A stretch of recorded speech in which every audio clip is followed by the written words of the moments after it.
Ladies and gentlemen, fans and combatants, welcome to Arma's take on the pro competition. Hey everyone, what is up? This is my take on the pro competition, and of course, everything Mortal Kombat starts at the beginning. The Mortal Kombat 11 reveal event, which was January 17, 2019. I mean, everyone was there. Between content creators, pro players, commentators, developers, casual players, competitive players, everything in between. If you cared, you were there. And this was the first time we got actual hands-on demonstration of the Mortal Kombat 11 gameplay and an ability to just demonstrate and play the game ourselves. It was so much fun, and the event was so over the top. I mean, so many things, so many moving things. You had the shops, you had the display, you had Joshua Gray on stage, bringing on Ed Boon, bringing on Ronda Rousey, bringing on Tyler Lansdowne, and just showing everybody what this game was, the masterpiece that was Mortal Kombat 11. Such a fun event. I can't wait to see the next thing, but everyone was just kind of thinking, if we have this over-the-top event, where is the pro competition? Are we getting a pro competition? What is it? What's in store? What's in the future? Well, good news for them. A few months later, Intersport and WB, NRS, everybody in together decides to announce the Pro Competition Tour. And we have our first event on the Pro Competition Tour. That is Combo Breaker 2019, the prestigious tournament located in Chicago, but it's not really in Chicago. It's kind of like an hour away from Chicago.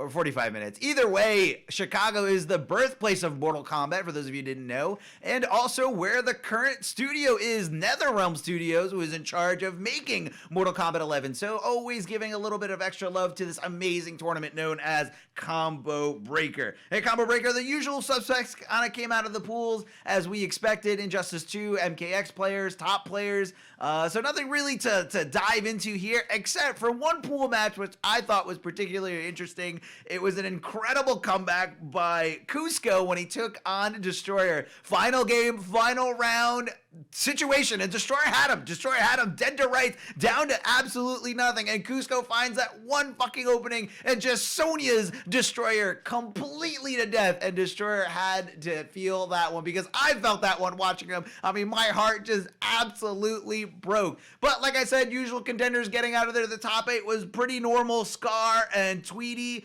in the winner's side, along with Foxy Grandpa and Samij. Sonic Fox, who finds themselves in the lower bracket because they lost the Tweety earlier that day, along with Dragon, Big D, and Deoxys. But still, kind of the same usual players in the top 8, so nothing really to comment on there. The grand finals came down to Scar versus Sonic Fox, and it started off great because they started flipping each other off in a friendly way, just to kind of say, hey, fuck you, I'm gonna win this tournament. And wouldn't you know it, Scar wins the tournament over Sonic Fox, and everyone just said, yes, this is finally happening. This is a new game. It's not just gonna be Sonic Fox, Sonic Fox, Sonic Fox, Sonic Fox. Scar did it, anyone else could do it, or so we thought.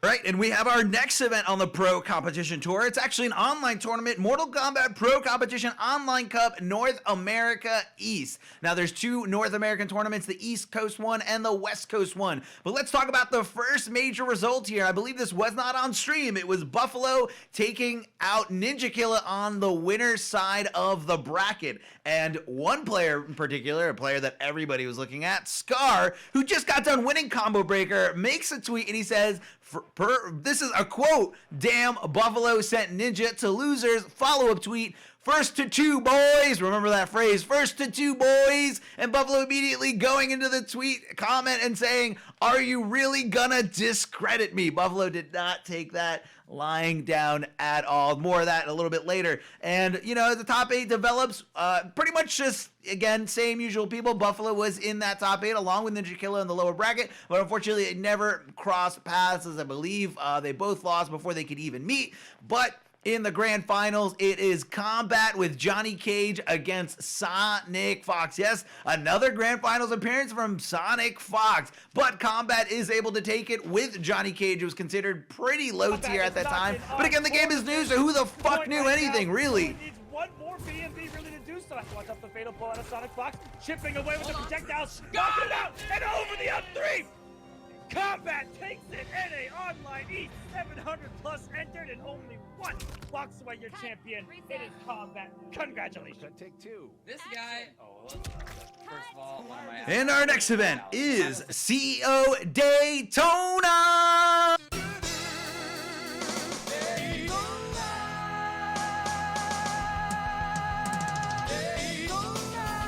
that's right. CEO no longer in Orlando, but instead in the white hole known as Daytona.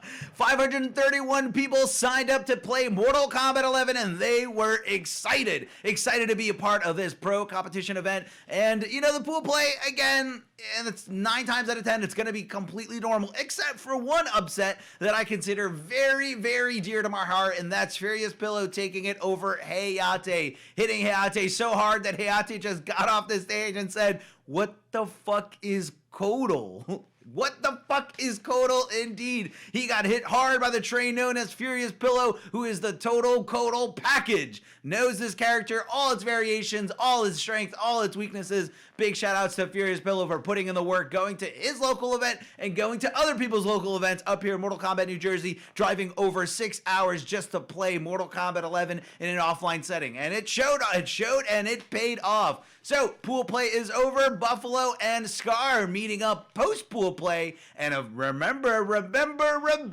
Scar saying all those hurtful tweets to hurt Buffalo's feelings and discredit him. Well, either way, they find themselves in a 1-2 setting. 1-2 boys indeed. Buffalo with complete determination, wanting to take out Scar, and he does 2-0, taking down the Combo Breaker champion, who just won Combo Breaker like a month before this event.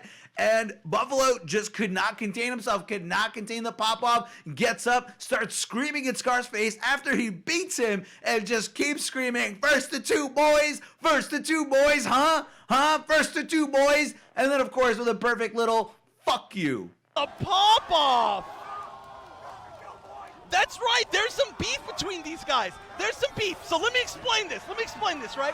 When Buffalo beat Ninja Killa, right? Scar, he went on Twitter, he was like, "Holy crap!" Over and over again. What a glorious pop-off. The highlight of my CEO experience. But CEO continues grinding it down all the way to the top 8. Usual suspects except for Ninja Killa, the man that everybody doubted. The man that everyone said, well, no, he's not that good at MKX. He just seems like he's good because nobody else is playing. Well, he proved you all the fuck wrong, making his debut at his first offline pro competition event and securing that top 8 and securing a lot of points and a lot of experience. I mean, I know this kid's gonna come back even tougher every single time. And then the top 8 dwindles down to a great winner semifinals between Dragon and Sonic Fox. Dragon knocking Sonic Fox down into the lower bracket, but just like it always happens, every time you knock Sonic Fox down to the lower bracket, he comes back even stronger, even smarter, ready to adapt to the situation. And that's what. Can he keep it up? No. So close with it, withstand one. Oh, these individual hits are starting to mount. That's only Got him, -2. it's a Wait crush, a minute. and that does it. He has reset the bracket. It was negative and he still dashed in. That is it. Sonic Fox takes it. It's 3-1 in the second set of grand finals. Second place, we got Dragon. Does, taking away dreams of glory from Dragon, taking away that first place and making him hold that second place. Always a bridesmaid, never a bride. Poor Dragon. But Sonic Fox is the CEO champion.